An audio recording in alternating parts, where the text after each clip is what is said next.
Assalamualaikum warahmatullahi wabarakatuh. Selamat pagi.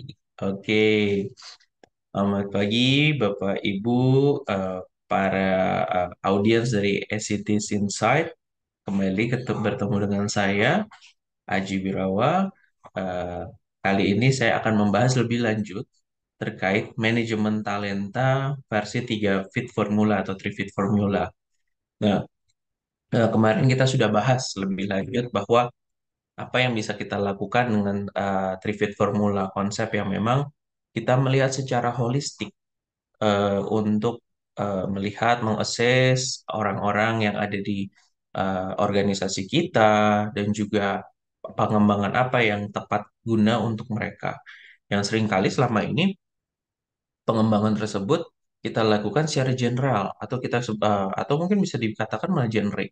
Saat seseorang dianggap kompetensi yang masih menjadi gap di area eh, customer focus, maka diberikan pelatihan semacam service excellence dan sejenisnya. Padahal ternyata dilihat pribadinya, eh, mereka bukan tidak mampu, tetapi memang secara talentnya bisa jadi itu agak bertolak belakang. Nah, mungkin bisa disiasati dengan tadi kita lihat talentnya, oh ternyata memang dia senang untuk memperbaiki sesuatu, menyelesaikan suatu persoalan. Jadi kita bisa taruh kalau memang untuk customer focus adalah bagaimana ditugaskan di tempat-tempat yang berpotensi fraud, mungkin ada kemungkinannya untuk menjaga integritas nilai dan seterusnya.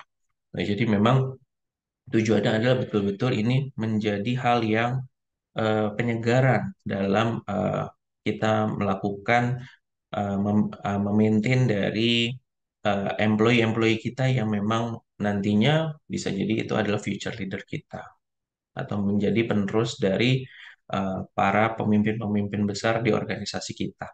Nah, sebelum itu saya mohon untuk Bapak Ibu bisa like and subscribe channel ini agar development prosesnya bisa menjadi hal yang berguna untuk kita semua, bermanfaat untuk kita semua, dan kita bisa syiarkan untuk hal yang lebih baik lagi.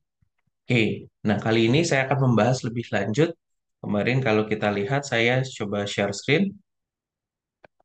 Oke, sudah terlihat.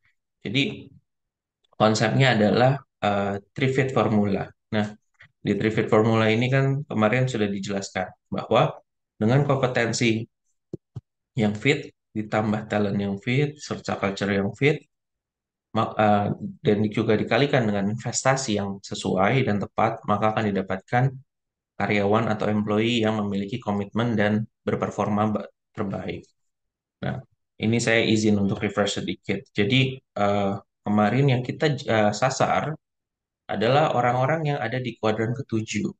Orang-orang yang high commitment, high performance. Nah, di sini kita melihatnya based on dari talent fit, culture fit, dan kompetensi fit. Nah, lebih lanjut, kita masuk ke tahapan pada saat kita sudah lakukan proses craft, gitu ya.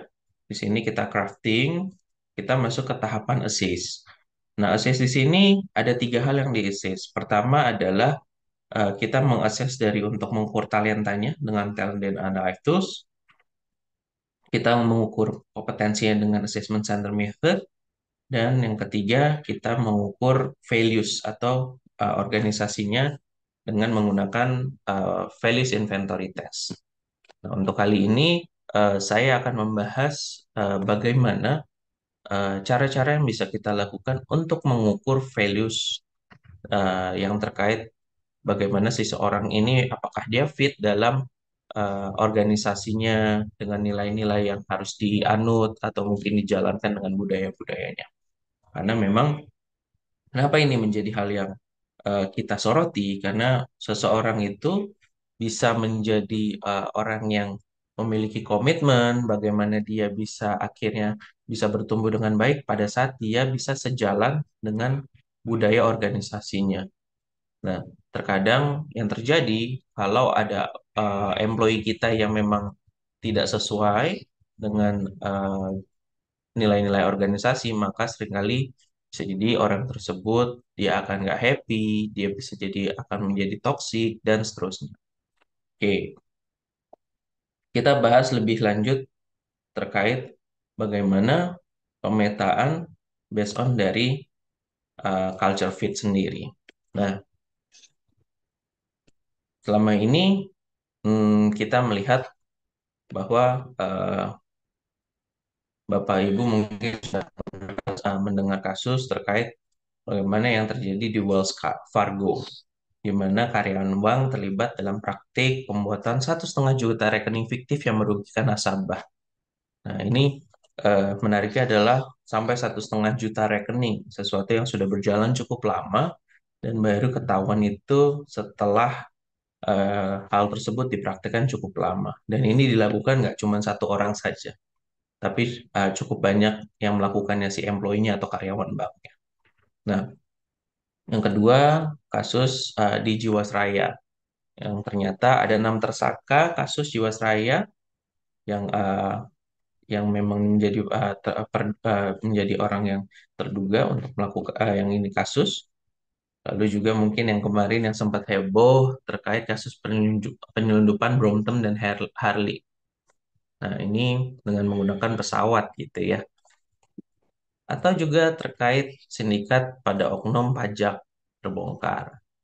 Nah, di mana kita melihat sebetulnya seringkali organisasi dan manajemen ini kalau kita lihat dalam prosesnya orang-orang yang menjadi eh, kita bicara dalam hal ini jadi pelakunya bukan orang-orang yang dari sisi kompetensi mereka kurang baik atau mereka tidak memiliki kecerdasan. Justru rata-rata yang melakukan di sini malah orang-orang yang memang kompetensinya excellent. Mereka punya kemampuan kecerdasan kognitifnya, intelijensinya itu sangat baik.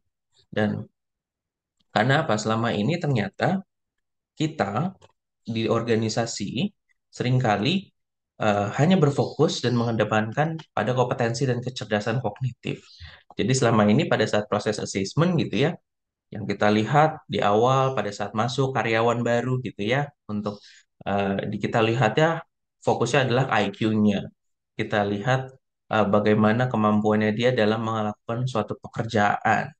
Nah, ada hal yang memang kita terlupa adalah ya terkait bagaimana nilai-nilai yang sudah tertanam di dalam dirinya, di dalam keseharian selama ini.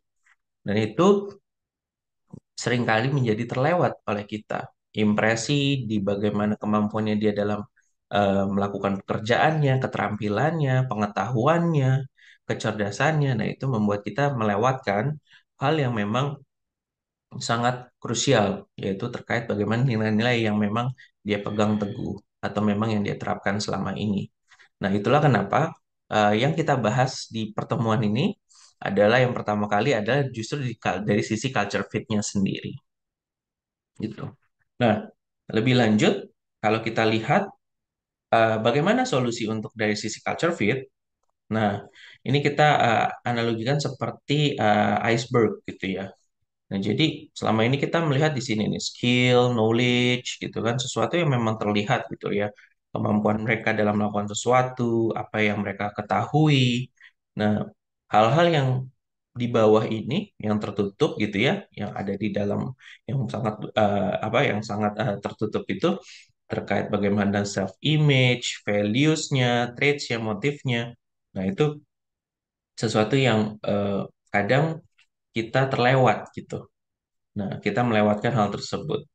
Jadi, eh, mereka itulah kenapa kalau kita bicara values itu sesuatu yang penting gitu loh. Penting dalam artian apa sih yang memang kita biasa terapkan dalam keseharian, bagaimana kebiasaan kita, bagaimana yang memotivasi kita. Nah, jadi di sini ditampilkannya dalam bentuk yang lebih tangible. Nah, kita bisa bicara bagaimana mengukurnya itu bisa dengan values inventory test. Nah, sebetulnya kalau kita bicara bagaimana sih kita mau mengecek culture fit-nya seseorang, sebetulnya ada beberapa metode. Bisa saja dengan cara kita cross-check ya dengan metode 360 degree.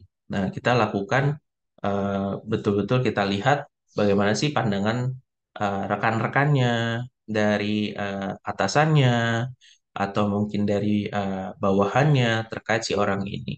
Apakah dia sudah mencerminkan atau menjalankan nilai-nilai dari si organisasinya sendiri. Nah, dari situ kita lihat akurasinya. Namun, memang kalau dengan 360 degree atau dengan multi-rater tadi, kadang untuk di Indonesia sendiri seringkali subjektivitas itu sangat tinggi. Apalagi di Indonesia kadang ada rasa nggak enakan gitu, wah ini temenku, ini atasanku gitu kan. Nah, atau mungkin bahkan walaupun atasan pun menganggap bahwa oh ini timku, dia yang aku didik, aku yang develop. Jadi betul-betul eh, membuat kadang kita menjadi nggak enakan dan akhirnya jadi lebih subjektif dalam menilai dengan 360 degree gitu. Atau yang bisa kita lakukan sebetulnya dengan melakukan interview. Interview based on dari kita behaviornya seperti apa. Kita sasarnya adalah dari sisi culture-nya, dari nilai-nilai values organisasi, dia sudah menjalankan sejauh apa. Namun hal tersebut seringkali terkendala di culture-nya biasanya pertama adalah masalah waktu. Nah, jadi waktunya ya pasti karena tadi misalkan akan diinterview oleh satu asesor gitu ya untuk menggali itu, berarti kita harus melihat kalau kita mau menilai si culture-nya orang tersebut ada di employee itu di perusahaan ada 100 ya berarti kita harus bagi waktu betul-betul bagaimana caranya mengakses 100 orang secara culture fit dengan interview tadi. Berapa orang asesornya yang harus menginterview. Dan pastinya dalam interview itu biasanya waktunya durasinya sekitar paling cepat sekali 30 menit dan biasanya 30 sampai maksimal 75 menit. Nah, terbayang bagaimana dari waktu yang akan digunakan untuk itu. Belum lagi kalau kita bicara dari sisi memang meng-hire atau bekerja sama dengan konsultan gitu ya. Nah, kalau dengan konsultan otomatis akan ada spend biaya yang dikeluarkan untuk hal tersebut. Dan yang ketiga juga dengan proses yang interview tadi pastinya akan ada durasi masa tunggunya untuk melihat hasil dari interview tersebut, reportnya seperti apa. Untuk pada akhirnya kita tahu, oh si A seperti ini dari sisi culture-nya apakah dia sudah fit atau belum, si B seperti ini dan seterusnya.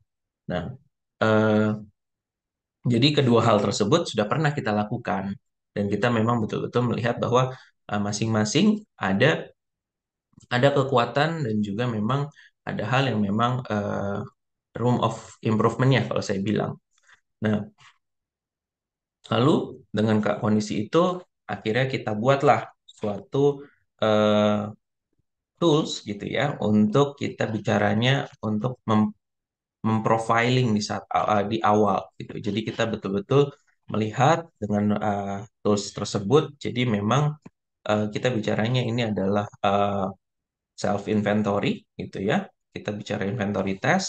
Nah, kita mau untuk melihat bagaimana sih penerapannya si orang tersebut based on dari nilai-nilainya. Kalau kita bicara di BUMN dengan akhlak, ya berarti kita akan melihat dari bagaimana penerapannya dengan nilai akhlak. Kalau pemerintahan dengan berakhlaknya, kita akan lihat bagaimana penerapannya berakhlak di dalam kesehariannya, dalam pekerjaannya. Dan di swasta, di nilai-nilai lainnya kita sesuaikan. Nah, ini secara general kami menyebutnya values inventory test. Namun tetapi tadi kalau untuk di BUMN kami sudah membuat namanya adalah akhlak behavior inventory.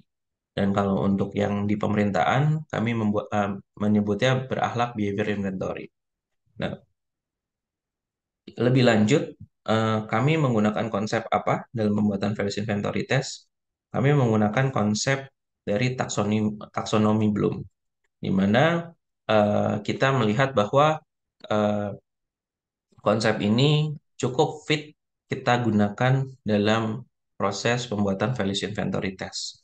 Jadi kita melihat bahwa di dalam gradingnya values inventory test sendiri, values inventory testnya itu kita buat sesuai dengan taksonomi Bloom, di mana minimal untuk level staff mereka sudah ada di tahapan understanding and remembering.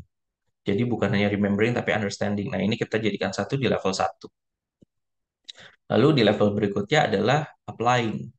Jadi kita memastikan bahwa setidaknya dia sudah menjadi karyawan, sudah beberapa lama, atau mungkin dia sudah masuk ke dalam level mungkin senior staff gitu ya. Nah, itu mereka sudah mampu untuk mengimplementasikannya dengan baik, mereka sudah bisa mengeksekusi dengan baik, jadi benar penerapan. Atau bahkan mungkin akan lebih baik pada saat hasilnya ternyata untuk seorang karyawan yang baru masuk, walaupun belum senior staff, dia sudah ada di level applying. Atau di level dan juga di level berikutnya. Di level berikutnya kita sesuaikan lagi level supervisor adalah di tahapan analyzing, di mana sudah mampu untuk mengorganisir, mampu bisa membandingkan suatu persoalan, mampu untuk melakukan checking gitu ya, melakukan uji coba, trial, dan seterusnya. Dan di level sudah kita bicara middle management, itu sudah masuk di tahapan evaluating. Jadi betul-betul sudah bisa melakukan kajian, bisa menilai, bisa menguji gitu ya. Jadi betul-betul kita sesuaikan based on levelnya.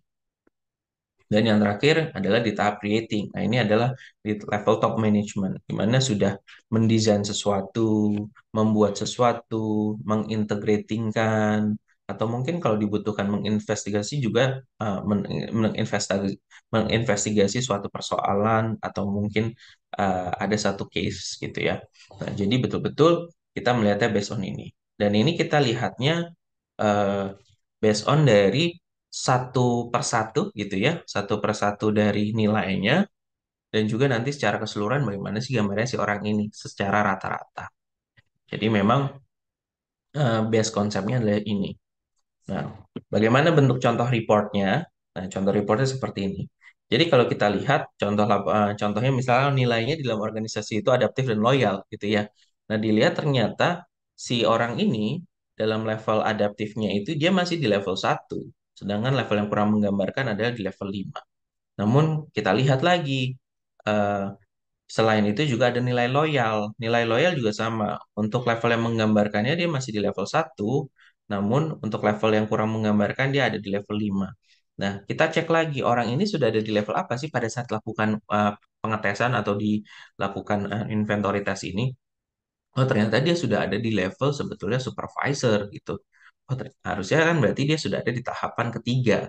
Nah, berarti di sini ada gap di nilai adaptif dan loyal. Nah, hal ini yang memang harus disiasati oleh manajemen atau organisasi.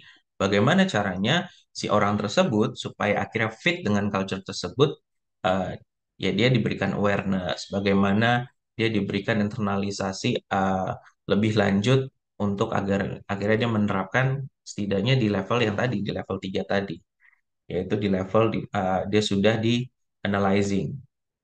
Nah, jadi ini contoh gambaran reportnya. Jadi kita bisa melihat. Nah, seringkali tadi hal ini bisa menjadi efektif karena apa? Karena dengan inventory test ini based on online kita mengerjakannya. Nah, ini bisa selesai dalam jangka waktu kurang lebih bergantung tadi beberapa value, berapa nilai-nilai organisasi seperti apa. Nah, itu kita sesuaikan. Nah, jadi nanti begitu selesai mengerjakan hasil itu akan keluar langsung si orang tersebut. Jadi kalau tadi dikomparasi dengan yang kita lakukan dengan asesor gitu ya, yang butuh waktu sudah melakukan asesmennya itu kita resource-nya perlu cukup besar, waktunya juga agak panjang gitu ya. Nah ini relatif lebih cepat, lebih efisien. Jadi kalau kita bicara mau memprofiling awal, ibaratnya kita mau skimming gitu ya, nah ini sangat efektif sekali dengan valuation inventory test. Namun nanti kalau untuk mau diperdalam lagi untuk melihat betul nggak sih kita cross check gitu ya, ya itu bisa saja kita cross check dengan apakah nantinya kita cross check kepada timnya gitu ya, dalam mana rekan kerjanya atau bawahannya atau atasannya apakah hasil ini memang sesuai atau tidak. Nah itu bisa cross check atau mungkin lebih yang tadi seperti akhirnya sebagai data untuk di cross check lagi oleh asesornya. Jadi kita lakukan semacam triangulasi. Jadi kita cross-check dari data inventory test ini kecocokannya berapa persen dibanding hanya kita berdiri sendiri satu persatu. Namun ini dianggap cukup efektif untuk di tahapan awal kalau kita mau memprofile bagaimana karyawan kita atau employee kita penerapan nilai-nilainya di dalam kesehariannya atau dalam pekerjaan. Oke, jadi eh, terbayang bagaimana pada akhirnya kalau kembali kemarin mungkin gambaran contoh gitu ya. Nah, jadi kita betul-betul bisa tahu gitu si orang itu ada di level apa sih gitu ya di masing-masing nilai. Lalu apakah dia betul-betul sudah ada di levelnya evaluate atau jangan-jangan dia masih di tahap yang di bawah itu gitu. Masih di tahap yang memang sebetulnya dia masih ada yang menjadi gap. Nah, itulah kenapa hal ini menjadi penting dan krusial bahwa seringkali eh, yang menjadi persoalan di organisasi bukanlah mencari orang-orang yang memang eh, kecerdasan atau punya kompetensi. Karena sebetulnya di zaman sekarang yang sudah sangat maju, kecerdasan, kompetensi, anak-anak usia sekarang, generasi sekarang, itu relatif mereka berada di level yang lebih tinggi dibanding generasi sebelumnya. Mereka lebih baik karena tadi informasi mereka jauh lebih terpapar, mereka jauh mendapatkan pengetahuan yang lebih beragam, gitu. Mereka bisa aksesnya dengan cepat pula. Namun ternyata yang menjadi persoalan di generasi sekarang adalah terkait bagaimana fit atau tidaknya terkait culture-nya. Karena kembali lagi, eh, kalau kita bicara culture itu kan berkaitan juga terkait hal-hal yang terkait sosial. Nah, kalau generasi kita bicara di generasi saya saja, itu sudah biasa mengakses dengan digital, menggunakan handphone. Di masa-masa yang lalu, kita sudah terbiasa eh, untuk ya sudah kalau misalkan kita nggak serak, nggak cocok sama sesuatu, baik itu lagi main handphone, misalkan main game, maka kita akan berhenti main game itu. Kita akan uninstall dengan mudahnya. Namun kalau kita bicara, saya juga pernah merasakan di fase dimana kalau mau bermain bola atau mau bermain basket atau sekedar ketemu teman, saya harus effort, saya harus datang, saya harus jalan, baik itu apakah naik mobil atau naik motor atau jalan kaki, itu perlu effort. Dan pada saat bertemu dan ternyata di situ ada ketidakcocokan, kita lebih belajar bagaimana untuk menyesuaikan dengan lingkungan tersebut.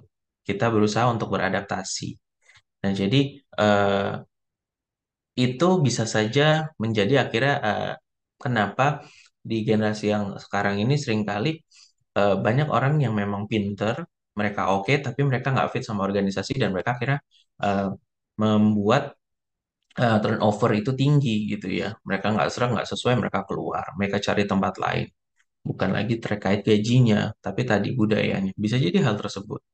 Nah, eh, generasi sekarang memang perlu perlu pemaknaan yang lebih kena, lebih kuat. Dan itulah kenapa culture ini menjadi hal yang sangat penting untuk kita lihat juga, bukan hanya kita berfokus kepada talentanya dan juga kompetensinya. Paling itu gambaran dari saya untuk pertemuan kita yang kedua ini. Dan nanti untuk terkait bagaimana talent Dana, secara talent fit kita melihat atau mungkin kompetensi dengan assessment center kita akan bahas di pertemuan berikutnya.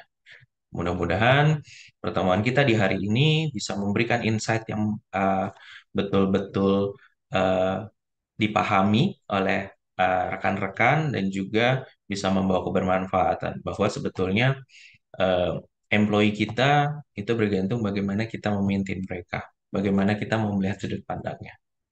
Yang jelas, eh, apa yang kita lakukan itu adalah buah dari apa yang kita tanam di hari sebelumnya.